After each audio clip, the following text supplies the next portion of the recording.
I'm a huge fan of helping other people in my life know how to help me. Like helping people understand how to help me.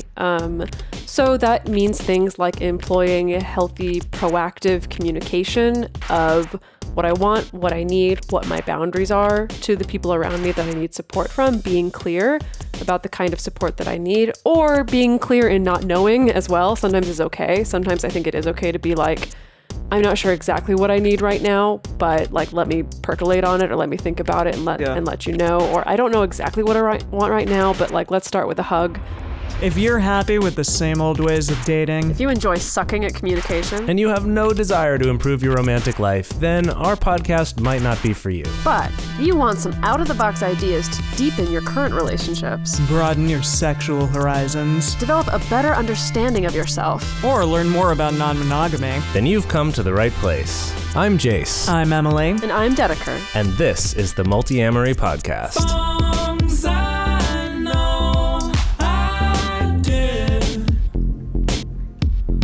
Forcing me to form myself to fit. On this episode of the Multiamory podcast, we're talking about emotional support and emotionally supportive relationships, as well as the inverse, tropos lenoitome. I didn't think you'd actually commit to that. Yeah. What does that mean? What I actually mean to say is the inverse, which is emotional neglect, I guess, or a lack of support. Codependence also. And codependence, I guess, too, yeah. Yes. Yeah. Oh, I see. That's emotional support backwards. Spelled backwards, Yeah, because this is another classic case of someone else wrote Jase's intro and Jase didn't proofread it. Oh, no, I did, and I liked it. Oh, so really? I decided to stick with it, yeah. I'm amazed because You were just like, how do I actually say this? Usually you hate the things I write. No, that is not true. No, but usually, yeah, I guess for our listeners at home, usually one of these two writes the intro for me and tries to get me to stumble over it. Or, I usually don't. No, it's not trying to get you to stumble over it. It's Dedeker. like trying to get you to just be aware and be careful. Oh, I see. Of being I tricked. I see. It's like that thing that your sibling does. And it's like, no, I just trip you when you're running down the hall to like teach you to be careful. Yeah, she's and to teaching watch you a your lesson. surroundings. Exactly. Yes, it's for your own good, Jase. Yeah. Perfect. Speaking of other things for your own good, I'm going to rant at you and at Emily Okay. and at myself and at all the listeners. It's just a general rant. On the ephemeral nature of words and word definitions, because, correct me if I'm wrong, Emily, but I think like the inspiration for this episode was trying to get to the bottom of like, what is emotional support? It seems like that's a word or a phrase that means very different things to different people. Absolutely. Am I right in that? Yeah. Yeah, and some people that I've heard of, like how they support their partners and how their partners support them. I'm like, wow, that's really kind of overboard in my mind, but maybe to them that's normal. So yeah, Right. what do you think it means to you? Well, just to build on that, I think you can also see the opposite of seeing a relationship where it feels like that person seems like they're not giving the kind of support that I would need in a relationship. When maybe that is what works for those two people, you know. I just want to put it out there just at the very beginning that there's some words that get tossed around a lot when talking about relationships, and especially with relationship advice. Words like support or respect or honor, or sometimes even honor my wife. Yeah, or sometimes even like prioritize. And it's like these are very subjective words, I think. And sometimes to a dangerous degree, because it's, you know, you can very easily get into a disagreement over feeling like, well, I feel like you're not supportive enough of me. Yeah. And the other person being like, I feel like I'm totally supportive of you, you know, and it could be a number of things. It could be just kind of like the language of support that you're using with each other is just mismatched or something like that. But I'm just saying that like there isn't really a universal definition that applies in all scenarios of what support or respect means. So I'm just going to put it out there at the very top of the episode. What I like to encourage people to do is chase the specific concrete needs that you have rather than chasing a word or a label. Yeah. And if you're finding yourself in a situation where you're frustrated that it's like, well, I've asked my partner for support and they're not giving it, that might mean it requires a little bit of some critical analysis of like, okay, well, what does support mean to me? What are the specific behaviors? What do I need to see? What do I want to hear? What, you know, as opposed to just putting out this blanket thing of, I need you to support me without being clear on what that means. Yeah, because for some people that could be totally different than for someone else. Yeah, even within partnerships, clearly. Definitely. Right? Yeah. And that's true with a lot of different things too, where it's like you could look at another couple and go like, that's really cute that they have that together, but I actually don't think I would be very happy with that type of relationship, whether it's like how spontaneous they are or it's how emotionally supportive they are. You might be like, whoa, I actually want more space than that. Yeah. Whereas another person might look at you and your relationships that you think are great and go, gosh, I feel like I wouldn't be getting any affection from my partner or whatever, right? It's like the point isn't here's one correct way to do it. The point is let's explore what this means and kind of how to understand these things so you can find what works for you. Right. Yeah. So I did find a fairly good definition of what emotional support in a relationship is. This is from liveyourtruestory.com, which is, All right. something. Quite a domain isn't it? name. Yeah. Okay, and they say a supportive relationship is a relationship which brings mutual benefit to both parties, helping them to cope with the tough times and maximize the good times. Simply put, a supportive relationship enables you to achieve more than you ever could on your own. All right. I like that. I like it. I like Yeah. that. I like that there's kind of some fundamentals of mutuality in the support. I mean, I do think, like, if you have a partnership that really kind of pushes you in a way to be the best version of yourself, and by pushing or whatever, like, that is a form of support, I do think that kind of can encapsulate what this is talking about to a degree. And just, like, someone who is there for you when times get tough and can kind of help pull you out of that if need be. Right. And definitely. that you mutually do the same for them. Well, so we felt that it was maybe best to start chipping away at what is emotional support and what is an emotionally supportive relationship. First, by looking at some of the things that are not emotional support or are not supportive or mutually supportive relationships. Yeah. And so the first thing we're going to talk about is codependent relationships. Let's have a show of hands. Who here has been in a codependent relationship? I'm putting up both my hands.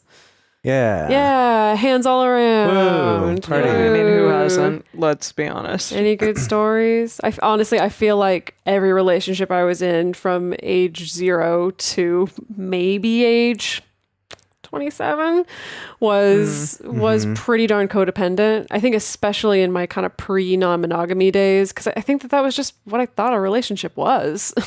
Well, that's the thing. We are kind of taught this romanticized idea of, you complete me, or kind of like I'm nothing without you. These sorts of things that we think of as very romantic, but are kind of at their core very codependent. Yes. Yeah, I did hear a podcast recently where, like, it's with a couple. I'm not going to name what it is, but it's with a couple that does the podcast together, and the husband was like, yeah, I've been obsessed with her like since we were 12 years old. And I'm like, okay, like the word obsessed is interesting, Right. and maybe potentially can be viewed as codependent, because this was also like kind of the impetus for this episode, for me wanting to think about this episode, is that their relationship is kind of one of like, well, let's give a lot of gifts and let's, be super extravagant in what we're doing for each other, or that he has to be really extravagant and like overly like telling her how amazing she is and giving her a ton of compliments and showering her with gifts. And I do think that some people think that like that is support, or that is being like a wonderful, supportive, like loving, caring partner. And yeah, again, I'm like, I don't know. Is that? I don't know. Well, I don't know. I guess it kind of depends on their experience in the relationship, because like maybe that is the perfect level of mutual support that the two of them feel okay maintaining, or maybe it's really exhausting for both of them and they feel obligated, but that's just kind of the level that things have gotten to, perhaps. Yeah. Okay. Yeah. So a codependent relationship, let's kind of break down what that is exactly. So one of the things that it can do, it is characterized by unhealthy clinginess, a lack of autonomy, a lack of self-sufficiency, or autonomy in one or both partners. So not just like, autonomy for the whole, but also like if one person has that, then potentially that can equal a codependent relationship. Yeah. So it doesn't necessarily have to be one-sided. It could be both people feeling equally like they're disempowered, or that they don't have an autonomy, or that they're both it's always us. Yeah. Or the idea of just like we're mutually completely dependent upon each other for our emotional well-being. Yeah. Or any like decision making or whatever. Yeah. A codependent relationship can also include a major imbalance in the level of support that is given. So as in situations like the one-sided kind of thing. Yeah, where it's one-sided, or maybe it's not quite so mutual. Or if you're giving support to a partner at the expense of your own mental health, emotional well-being, physical health, or financial health as well. Ooh, yeah. Yeah. I've definitely done that one. Yeah. So the idea that it's like you're kind of draining yourself in order to support this partner and you're not getting much back. Not that it's necessarily like a one-to-one transactional thing, but that systemically it's like there's just this constant major imbalance that is depleting me. Yeah. That's depleting me as a person. Yes. Yeah. I was actually just earlier today in kind of looking up stuff about this episode. I was looking at a thing from Safe People, which is by Cloud Townsend. Huh. I can't remember if that's or one, what. I think Safe People might be the title of the book, actually. But it's a very, very Christian book in the way that it's written here. But I was just looking through their site and looking at their description of what a safe person is, and that like you want safe people in your life. One who is connected to God. Well, yeah, that is. I'm assuming that is on the list. But like, okay, like religion aside, the things on it are things like, someone who accepts me just like I am, someone who loves me no matter how I'm being or what I do. And I'm like, okay, sure, Lord, like that's a little blankety. And then, gives me an opportunity to grow. Great. Who increases love within me. Great. I can be myself around. Great. But then there was this one that was someone who helps me to deny myself for others and God. Wait, what does that even mean? That makes my ears perk up a little bit. And right. Not in a good way. Not in a good way. It was just a little bit like, ooh, yikes. And then there's a few others that are a little bit on that, like, wait, what do you mean by this? Myself what? Deny myself, I assume means like to deny my own desires or my own wants for the sake of other people or for God. Yeah. Okay. So anyway, it's just these things that to someone who maybe errs on the side of being a little more selfish, I'm like, okay, maybe that's a good influence in their life. But for a person who errs more on the codependent side of things, who does, or on the like overly self-sacrificing side, I look at this list and I'm like, wow, this book that sold hundreds of thousands of copies is teaching people to bring people into their lives who will make that worse. So anyway, I guess I brought that up just as a way to point out like that a lot of the conventional wisdom out there and the popular advice that like I had a counselor recommend that book to me years ago. Really? Yeah, that's why I knew about it at all. That there's some stuff that's like, it really depends on your situation. Like you do have to kind of evaluate what those things really mean for you. Because it might sound very healthy to one person and to another person could end up being very unhealthy. Yeah. Right. I think it also requires a certain level of self-awareness of your own baggage, of your own, kind of just like your own style of being or your style of being in a relationship. Like if you know that you tend to end up in codependent relationships, or if you know that you tend to end up being the person who just gives, to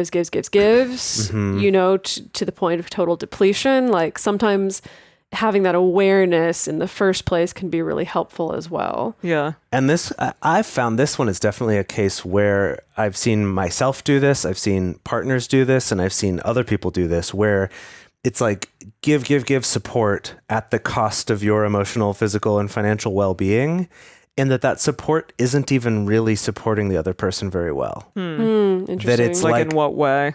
Well, it's like I'm giving a bunch of my resources, whatever those are, to support you. And maybe that's not the kind of support you actually need, right? It's that like giving it because we're taught like, oh, the self-sacrificingness of giving this is what makes it good. Yeah. Rather than the impact of it being what makes it good, you know, like rather than actually looking at what is going to give the best benefit to the other person. Yeah.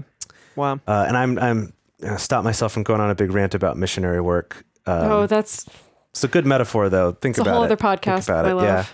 Yeah. All right. So the last thing we want to talk about this with the supportive relationships versus codependent ones is on WebMD, actually. They had a thing about codependent relationships. And I actually really liked this list of questions to ask yourself to identify if you might be in a codependent relationship.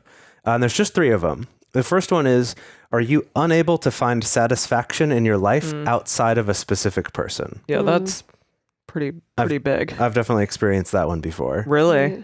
Well, and I think NRE really lends itself to this one. Yeah, of that's that just like nothing is enjoyable, nothing is worthwhile outside of this specific person. Yeah.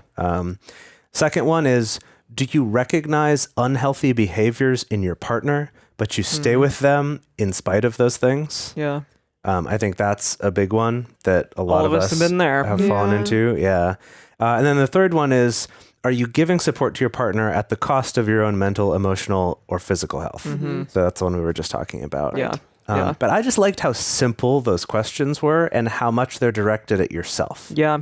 It's not about like, oh, from the outside, are there XYZ symptoms? It's like, no, what about for you? What's your experience? Yeah, it's also not about, we talked about this in the episode that we did about narcissism, that it's also not about trying to figure out, is my partner a narcissist? It's literally just about what is the impact on you? Yeah. Yep. That's what we care about. We don't care about, we don't need to examine your partner's motivations. Are they a bad person? Are they a good person? Are they doing things intentionally? Are they not? Like, it's just focusing on you. Yeah. So I think those are good, simple questions. Yeah, and that's really a powerful position to be put in put yourself in rather, because then you are the one who is the deciding factor. Yeah. It's not like anything about them per se. Right. Yeah.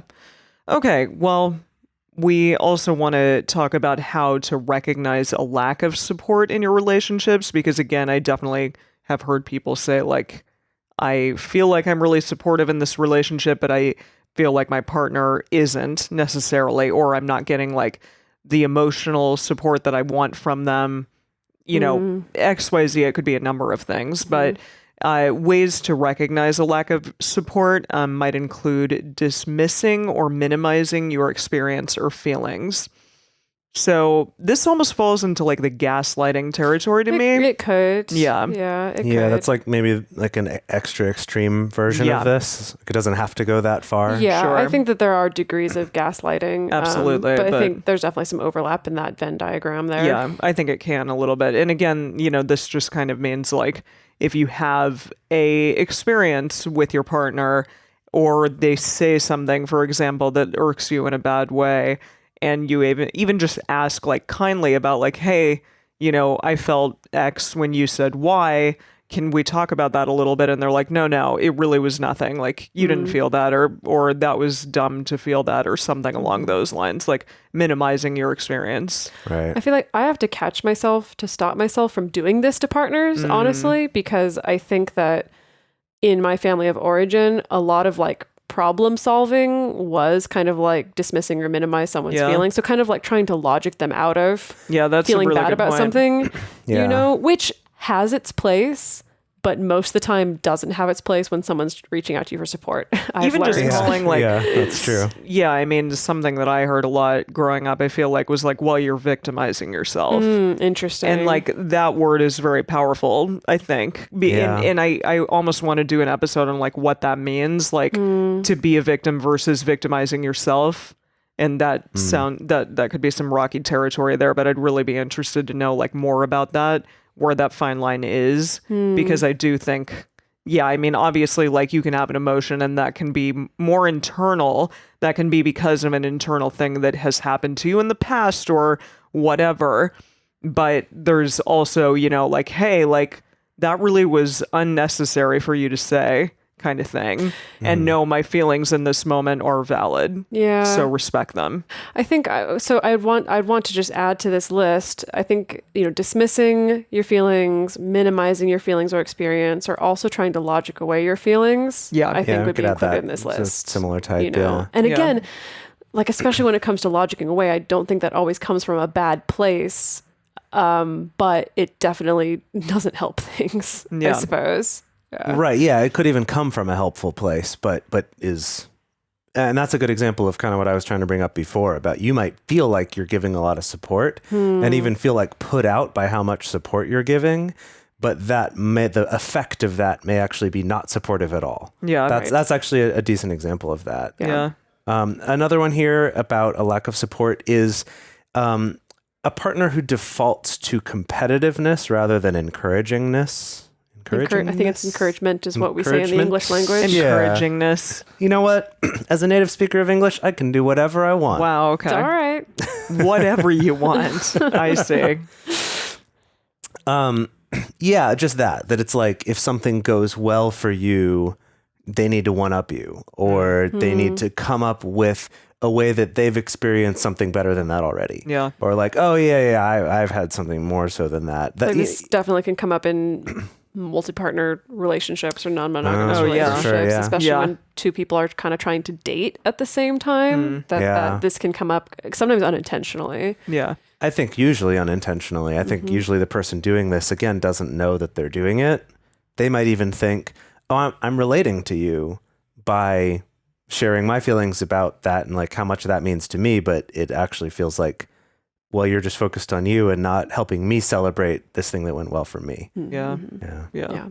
Another sign that there may be a lack of support in your relationship is if your partner routinely talks over you or interrupts you. This is a real bad one. It's a tough one. And again, with many of these things, it's like we've all been guilty of doing it to a partner at some point. Yeah. And so that's why it's important to look at, like, is this routine? Is this habitual? Is this a pattern? Talking over you, like if a partner is truly invested in supporting you, they will want to hear your side of things and they will want to hear your story, and they will, ideally want to give that space for that to exist, instead of kind of, again, talking over or doing all these things like diminishing or minimizing or things like that. And then to kind of keep going through these circles of anti-emotional support hell, I suppose, is if the relationship is emotionally neglectful or emotionally abusive. And we're going to talk quickly about the differences between neglect and abuse, because there is some overlap, but they're not necessarily the same thing. Okay, so neglect will be a pattern or a habit of a partner refusing or withdrawing support. So again, like we said about the previous things, we're all guilty of being emotionally neglectful at times, but we definitely want to emphasize the systemic nature of neglect or of, withdrawing support, the habitual pattern that can happen in some relationships. Yeah. And that's the thing to kind of look for. Yes. If you're wondering hey, am I being neglected here? Am I just thinking that this is something that's happening? Is it all in my head? Or is this actually something that I need to look at? Mm-hmm. And then, yes. Yeah, so I was just going to give some examples that emotional neglect, habitual emotional neglect could look something like anytime the two of you have a disagreement, your partner shuts down and then refuses to talk about it ever again, and we kind of just pretend that it never happened and never existed. Or when you're going through a rough time, this person's nowhere to be found. Routinely, they just kind of check out and they're not around. Yeah, and, during the hard times. Yeah, so things like that. Yeah, totally. So, okay, then abuse is also a pattern or a habit of a partner doing things to harm you emotionally. But this can look like things but it's doing things rather than not doing things, right? Yeah. I mean, it's a habit of a partner doing things to harm you emotionally. Mm-hmm. Correct. So this can include things like name calling or guilt tripping or coercion, ultimatums, stuff like that. Yeah. Yeah. Yeah. So maybe gaslighting can fall under this too. So that can fall into the emotional abuse category. Yeah. But yeah, I feel like the point that we were trying to make one is not doing and one is doing. Right, that's kind of the difference. You could have a mix of both in a relationship, honestly. Sure, For yeah, sure. yeah. One can True. be neglectful and abusive. Yes. Oh, joy. The extent, they're the not- powers of yeah. human beings is just Yeah. amazing. Wow. Yeah, although we do want to say, kind of like Dedeker was mentioning at the beginning of the episode, that the point of this isn't to be like, oh, well, you need to figure out if you fit enough of these symptoms to diagnose your partner or your relationship as being emotionally neglectful or abusive or whatever it is, but rather to keep the focus on what is your experience of it. And if that is an unhealthy or just a bad experience, then that's enough of a reason to get out of it. You don't need to like be sure it fits some other definition to either change that relationship or remove yourself from that relationship. Yeah. Totally. Yeah. Okay, so I like to believe we've kind of chipped away at what emotional support is not, or some clues that you might look out for. Not. God bless it, you two. Sorry. I did not. Okay. We chipped away at the qualities of what emotionally supportive relationships are not, some clues for you to be able to see like, oh, maybe there's a lack of support here, I'm being emotionally neglected, or maybe it's a codependent relationship. What are the qualities of an actually healthy supportive relationship? How does one actually give emotional support to your partner in a way that's good? So the challenge with this list here, I'm realizing, is that we have a number of things that are kind of written in the negative. So I'm going to challenge us to try to come up with what's the positive of that. Okay, all right. Okay. So here's the first one on the list, is that you don't take responsibility for their entire life. Okay, So you to turn this into a positive allow statement. them. Yeah. Yeah. Oh, I like that. Wait. Well, you allow yeah. them to. You allow them to live their beautiful life and are happy and grateful when it also includes you. Okay, yeah. all right. That's a good place to start. So I like pulled you, that one way up out of my ass. you allow so your partner to have autonomy and responsibility for their own life. that sounds better. Or like Yeah. you support your partner in making their own decisions and taking action in their own life. Something like that. You like that? Anyways, you can get from what we're getting at here is that the point of this is that supporting someone isn't doing things for them. Yeah. It isn't telling them what they need to do and expecting them It to isn't do solving it. all their problems all the time. Exactly. It's not giving them all the answers as if you have them. But right, it's not You it's don't, not about let's be honest. you being like, well, I'm responsible for this person's life, so I'm just going to have to do it all for them. Yeah. Right? Instead, allowing them to live their own life and be there to support them in doing that. The next one here is, this one is a positive. So this is respecting feelings, respecting their feelings. So allow for and proactively empathize with your partner's feelings, even if they're not the same as your feelings. And Yeah. we wanted to talk a little bit about what that means. Yeah. So you, Dedeker, had a really awesome thing to say about this. Yeah, And this it kind of is blew my mind. something that I believe this comes from the Gottmans. Don't quote me on that. Yield From Gottman. ye olde Gottmans. But something that they encourage people to try on when they're in a disagreement with their partner is to inject empathy into it. And so as in, I don't know, let me try to think of a situation. Can we think of some kind of argumentative situation where my feelings were hurt, other person's feelings were hurt? Can we come up with an example? Okay. Like Jase, I don't know. I thought you were great. going somewhere. Yeah, I really thought that This had is- so much this problems. is- Okay, yeah. let me So let me do much some low hanging problems. fruit. Let's say I go out on a date. Yeah. I maybe Jase was expecting me back home at a certain time, or expecting me to communicate that I was on the way back home at a certain time, but I didn't. Yeah. Great. But I did come back home, like I said that I would. But Jase is feeling kind of upset or hurt or lost or whatever. And so we get into an argument about that because maybe Jase's perspective is like, well, I was worried about you, or I was concerned about you, or I didn't know what was going to happen. I was expecting you back at a certain time. And maybe my perspective is like, hey, I told you I was going to be home. I didn't commit to a certain time. Yeah. I don't know why you have to be so upset about that. You know that I'm coming home and then I'm fine, yada, Yeah. yada, yada. Okay. You can imagine it in your head. And some of you listening have probably been in this very same scenario. So clearly my feelings about the situation are different from Jase's feelings about the situation. But I can still empathize with my partner's feelings, even if they don't align with my own, even if I don't think that his perception of the situation is the same as I perceived it. Yeah. So it could be something like, well, Jase, if I were in your shoes and if I also was sitting there like thinking about, worried that I got into a car crash or worried that I'd run across some kind of bad person, or the person that I was on a date with was a bad person, was taking advantage of me. It's like something bad had happened. I would also feel that same level of worry that you do. So kind of like, oh, if I perceive the situation the way that you did, yeah, I also would feel worried. It's totally understandable that you would feel worried and concerned and upset. Yeah. Does that make sense? And maybe, I don't know, what would be the inverse of that, Jase, if you were kind of doing the same thing to me in that scenario? I guess on the other side, it would be that just like, well, if my experience of it were that I knew I was fine and I was out having fun and I knew we didn't have any specific plans, then it would seem like an extra hour or two wouldn't matter. And so it was more important to, be in the moment and enjoy the time that I had instead of rushing home for no reason. Yeah. Something like that. I don't know. Yeah. Or if I believed... Or I guess you could even say, like, if I were in your position and I believed that I wouldn't be worried about it, if I believed that the other person wouldn't be worried about it, then I would probably stay out too. Totally and understand and make not the same think it was a decisions big or deal. whatever. Yeah.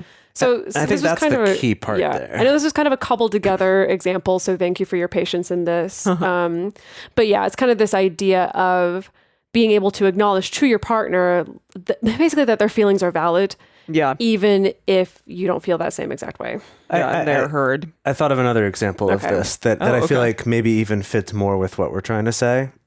And this is, say you're having an argument with your partner, or like some kind of a heated discussion, and one of you says fuck in that conversation.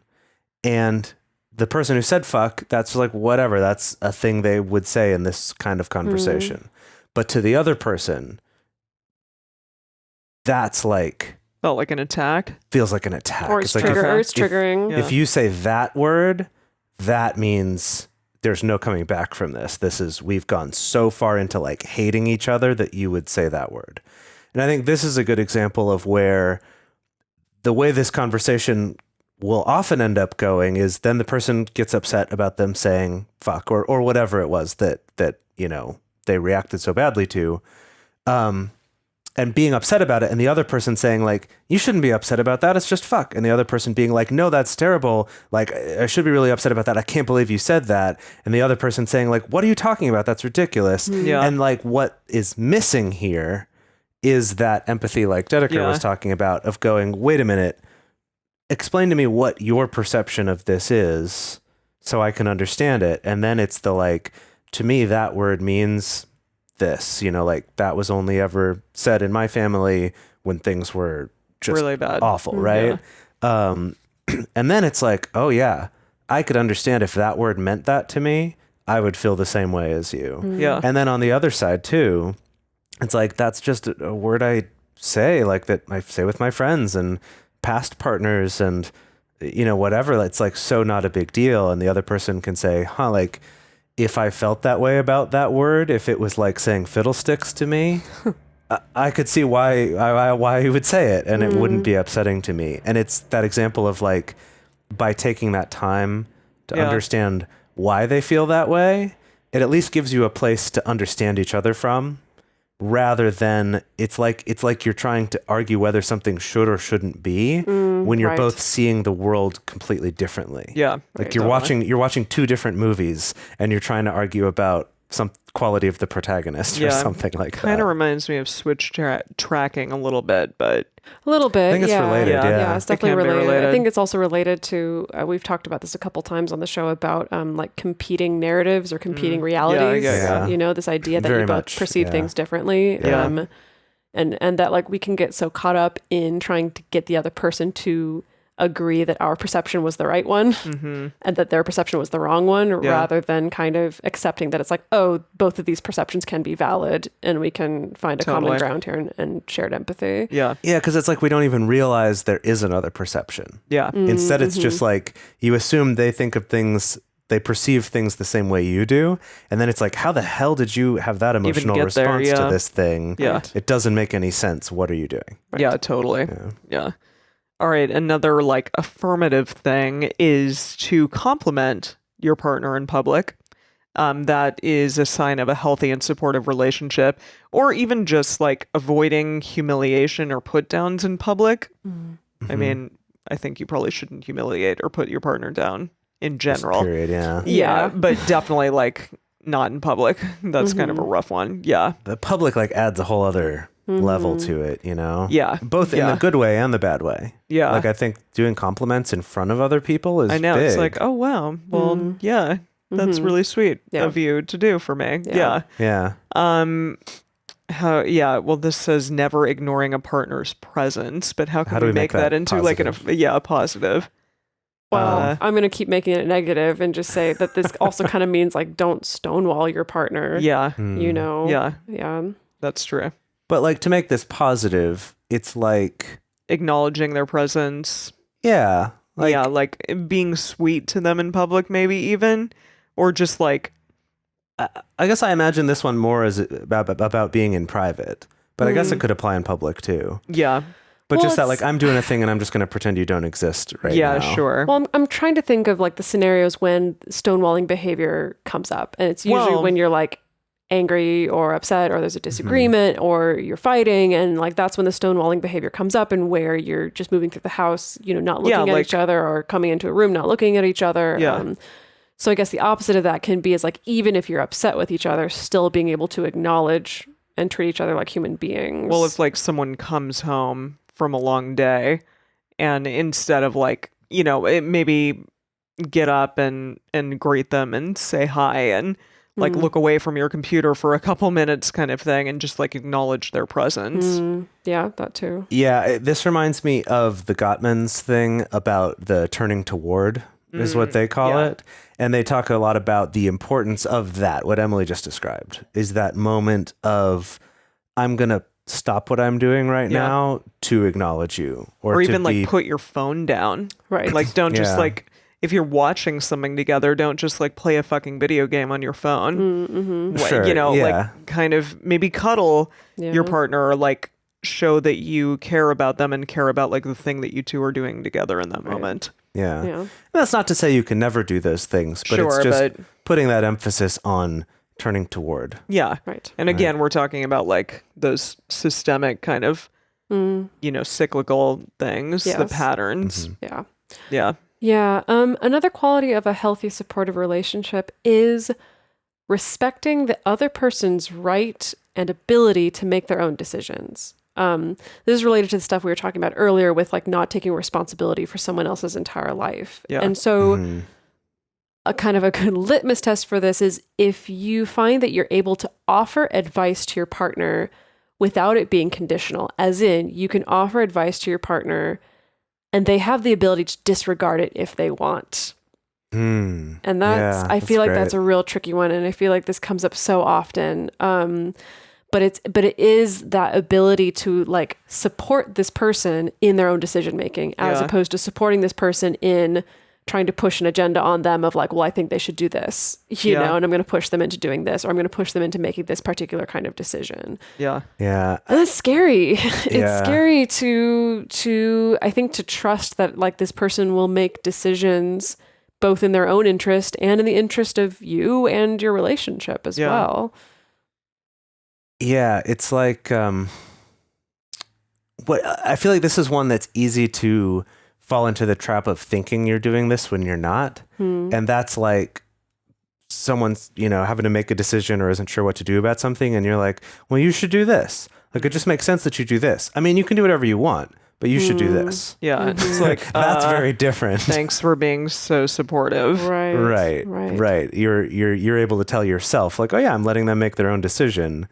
And they could, you know, and if they say like, I just feel like you're telling me what to do, you're like, no, you can make your own decision, But what you're really saying is, you're really Yeah. saying like you could make the wrong decision if you want, but Yeah. I'm telling you the right one. Yeah, That's a very Right. different thing. Right. totally. Yeah. So when we were researching this, we came across this thing called the imaginary friend exercise. Yeah. That I'm going to Is that let the Jase. title of it? Yeah, that's what it's called. And it was initially it was about helping someone who wants to be supportive in a relationship, but they're worried about being codependent or about getting like too invested in supporting this person and to an unhealthy extent.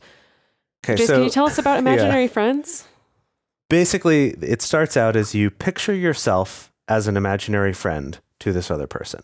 And I know that right away might sound codependent when like your entire existence is dependent upon them believing in you. Yeah. That's not really what we're getting at here.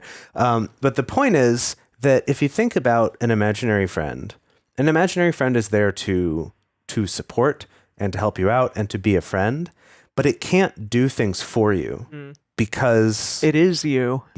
because you're not real, right? Yeah. Like if you are the imaginary friend, like you're not a physical being. So your job is not to go in and do things for them, Yeah. right? It's not to solve the problems for them.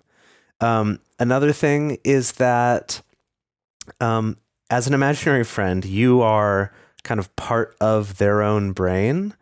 So your job is not to give them answers or to give them information that they don't have or tell them what to do. Instead, as the imaginary friend, your job is to just get them to think about it, ask them questions they need to be asked, maybe make like some a therapist.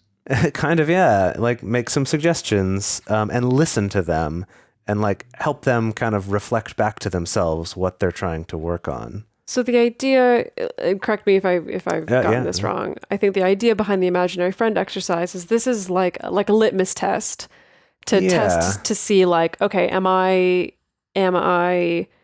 supporting the way imaginary friend would, as in with listening, with encouraging their own thinking and with encouraging them to make their own decisions, or am I straying into more codependent or maybe even controlling territory of trying to dictate what they do or trying to solve all their problems? But it's a litmus test. It's not like, hey, just pretend to be your partner's imaginary friend and that's the rest of your life now. Yeah. Though could be a fun role play, just saying. Like a sexual role play? Yeah, just for fun. And this is my imaginary friend. What? Oh, I guess if you're involving another person in it, but I feel like use your imagination. All Come right. on. Sorry. I'm sorry. The last time I had an imaginary friend, I think I was like 6 or something. And so it's hard for me to suddenly bring that into any kind of weird sexual realm. So you just kind of baked my noodle a little bit, as it were. It's my noodle. Okay. Yeah. I mean, you didn't have to make it weird. Okay, I'm just going to bring us back to the exercise. Let's move on. Yeah. Use this as a litmus test. Please don't use it as a tool for running your life or for actually creating a relationship. Just as a litmus test for the support that you're offering. A cute little thought exercise. Okay. Please don't fuck your imaginary friends. You can if you want. They're your imaginary friends. Hang on. If you make up someone, as an adult, if you make up someone that you fantasize about, is that like a sexual imaginary friend? I've definitely had some of those. Like a made up person? Like a made up person, yes. That's an interesting question. Yeah. Are they your friend? Could Well, Eva Green be my sexual imaginary friend? Okay, well, But she's a real person. But yeah, That's I'm thinking of not real people. I fantasize about not real people all the time. I think one other part of this actually is the friend part. And that's actually one of these here, is that you're an imaginary friend. You're not an imaginary judge or an imaginary critic. Yeah. And God knows we've got those Does too. he? Sorry. We've got those too, right? We've got plenty of imaginary critics or imaginary judges, Right. but you're an imaginary friend. But they're all us. Yeah. But they're all us, yes. That's the kicker. Yeah. But I guess I'm saying with your imaginary fantasy person, are they a friend or maybe there's something else? Imaginary friend with benefits. Yeah, my there we go. imaginary friend with benefits look like Eva Green, though. Sure, if you want. I guess, yeah. I guess, yeah. Cool. Okay. All right. So when all of this is said and done and you are going through a tough time, I think it is very practical and good to learn how to receive emotional support well, especially when you're going through like a really challenging time in your life. So the first step of this is to allow your partner's support and kindness to give you a chance to kind of step outside of yourself and, the particular challenge that you're going through. I think that this kind of ties into the next one, which I'm going to talk about, which is gratitude. I know like a lot of kind of self-help things out there talk about gratitude being a really big thing. Like even just like writing down, what was it, just like 3 things every single day that you're grateful for? Yeah. Even if it's just like, wow, like today in Los Angeles was a perfect day. It was glorious outside. Right. I'm going to Chicago in a couple days and it's going to be in the 30s. Jeez. So yeah. Yeah. Like, way different than that. I am so grateful for the, beauty of being outside. And then also like when your partner is really good and compassionate and supportive of you, be like, wow, like, I have someone in my life who is being so wonderful and lovely to me. And it allows you to like think outside of like the challenge that you're going through. Like if, something really hard happened at work and you can't stop thinking about it and it made you feel really bad. It's like, wow, like my partner is taking the time to like really be there for me. And that's awesome. Yeah. It's like using the support itself as another thing to think about instead of just dwelling on the things that are not good in your life. Exactly. Because I think, like, especially when some of us like get in a state of, being really down, it's easy to just like wallow in it. Yeah. Instead definitely. of being like, wow, like I have things that are outside of this and like looking big picture in my life. There's more to my life than just this one instance or one moment. Yeah, definitely. Yeah. So I'm a huge fan of helping other people in my life know how to help me. Like helping people understand how to help me. So that means things like employing a healthy, proactive communication of what I want, what I need, what my boundaries are to the people around me that I need support from, being clear about the kind of support that I need, or being clear in not knowing as well. Sometimes is okay. Sometimes I think it is okay to be like, I'm not sure exactly what I need right now, but like, let me percolate on it or let me think about it and let you know. Or I don't know exactly what I want right now, but like, let's start with a hug and then just take it from there. Or let's start with me venting a little bit and then let's take it from there. And that also means if your support is some alone time or just I need some time by myself to process this, also let them know. I think that along with falling prey to kind of these fuzzy definitions of support where we can get mired down in, I want you to support me. I am supporting you. No, you're not supporting me. Like kind of mired down in definitions. We can also fall prey to this idea of like, well, you should just know how to support me in this moment, or you should just know what it is that I need. And now, of course, you don't want to have to be like instructing your partner every single step of the way with every single decision, with everything that they need to take care of you. But the fastest way to get what you want from someone is to ask for it. Yeah. And so like, it is okay to be really concrete, I think, in asking for what you need. It can be as concrete as like, I just want to sit here with you, not talking for a little while, and then I would love to cuddle with you, and I'd love to cry, and then I would love to just take a couple hours not talking about it, and let's go distract ourselves, and then maybe let's talk about it afterwards. Like, it's okay to be that specific about like the kind of support that you need, and to be that specific in asking for it. Yeah. Another thing is to take a moment to do something kind for your partner during this time. Or even a friend. Or even a friend or a relative or someone else. This is something that Dedeker's talked about for a long time, of like when you're feeling down, reach out to someone else and let them know that you think they're great or that you appreciate them or whatever it is, as a way of both kind of paying it forward, but then also it like just kind of gets you out of this cycle of being so focused on everything happening to you and kind of like empowers you to be a positive force in someone else's life. And then somewhat related to that is actually praising your partner for the help that they're giving you and to let them know that you see that effort and you appreciate it. Yeah. This one's especially important too if it's not like a little short-term thing. If it's not like you ask for support and they give it and you're like, okay, I feel better now. Yeah, if you're it's still struggling, right? Yeah, and some people, have a lot of shit going on at work, for example, for like a really long period of time, and they're just kind of in the weeds with that. Or it could be something chronic. Months. It could be, chronic depression or chronic illness or chronic dealing with a death or, like really long-term things that you need support on. Yeah, but is to let your partner know that you appreciate the support they are giving you. Yeah. Because it can be really helpful for them to know that as well, so they know they're on the right track and that what they're doing is helpful, even if from the outside they might be like, I must not be doing it right because they're still not feeling better. Yeah. Right. And this also reminds me of like the appreciation part as part of the reconnection in radar. Yeah. So when you're doing your radars of like having that time to appreciate each other for the support that you gave and for the listening that you did and like all those sorts of things that sometimes I think we overlook a little bit and we get upset when we don't have them. So it's important to acknowledge them when we do have them. Right. What do we want the people to take away from all this?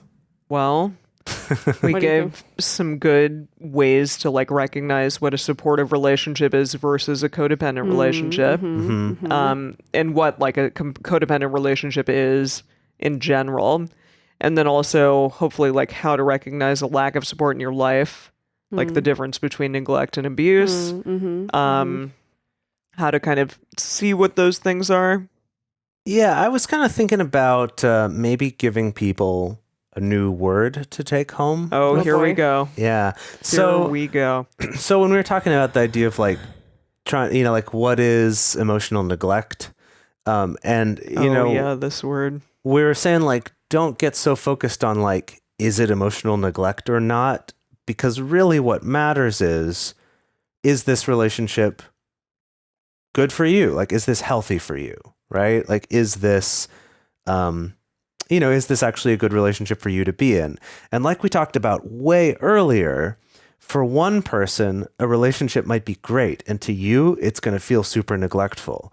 Or for another person, a relationship might feel great. And to you, it would feel super smothering and codependent, right? That this isn't just sort of a universal, like good or bad. It's about what's right for you.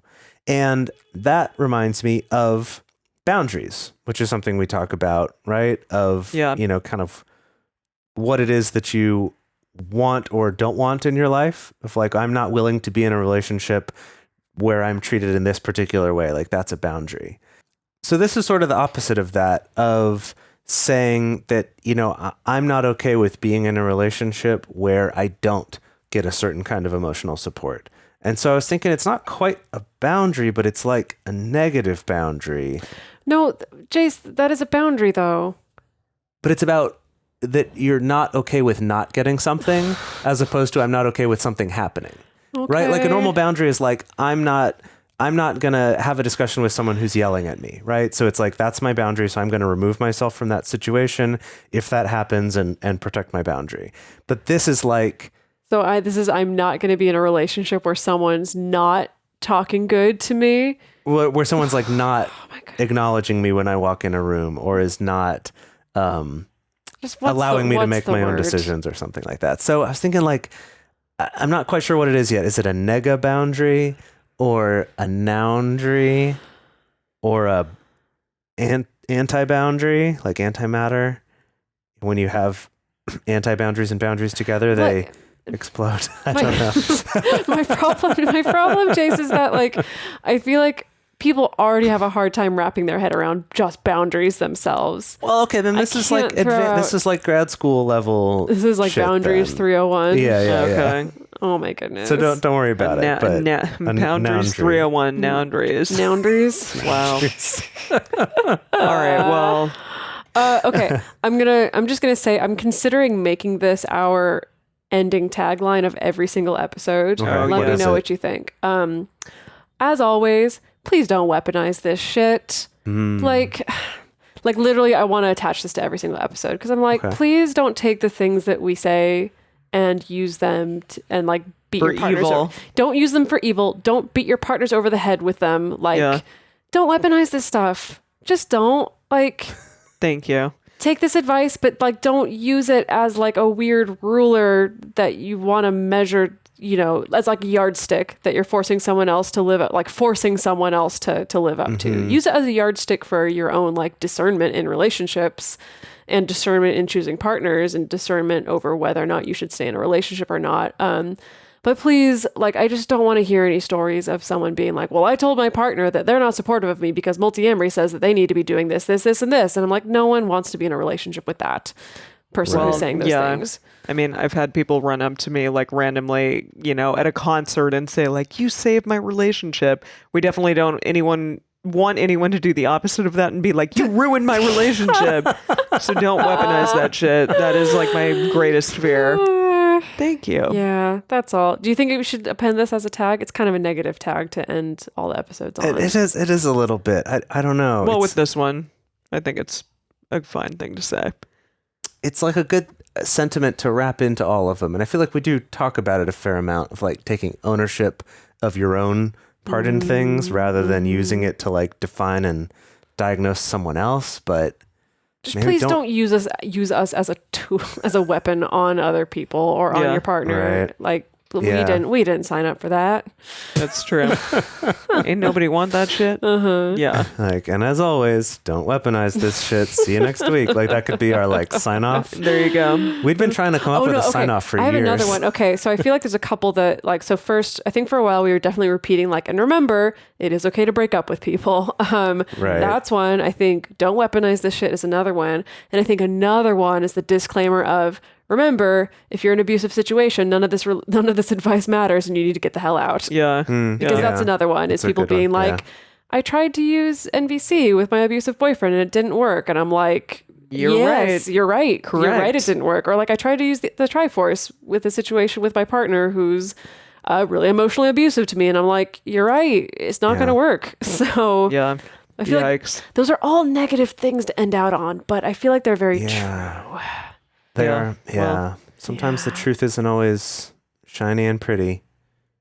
I guess you know what though? People are listening to this show and not, just listening to, pop psychology stuff that's like everything's fine as long as you do X, Y, and Z. So I feel like they already get it. They understand. To a certain extent. They know. They're in like for the hard truths. Jase, you see the good in people, and I don't. That's our difference here. Okay. Well, on that note, I'm very interested to hear what emotionally supportive things you do for your partners out there. And also how you can receive emotional support in a good way. I'm very interested to hear about that. So the best place to share your thoughts with other listeners is on this episode's discussion thread in our private Facebook group or Discord. It's a community chat. too. Yeah, community. I know. I was like, community. Oh, that's not the word that's on here. You can get access to these groups and join our exclusive community by going to patreon.com/multiamory. In addition, you can share with us publicly on Twitter, Facebook, or Instagram. You can email us at info@multiamory.com. Leave us a voicemail at 678 MULTI05. Wow, I've been doing it in a different key lately. I don't know what that's about. I like it. Change it up. Yeah, okay, all right. Or you can leave us a voice message on Facebook. Multiamory is created and produced by Dedeker Winston, Jase Lindgren, and me, Emily Matlack. Our episodes are edited by Mauricio Balvanera. Our social media wizard is Will McMillan.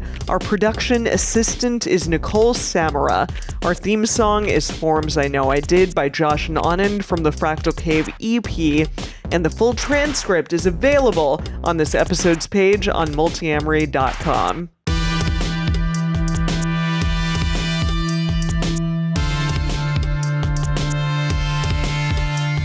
Hey, this is Dan Savage from the Savage Lovecast and Savage Love.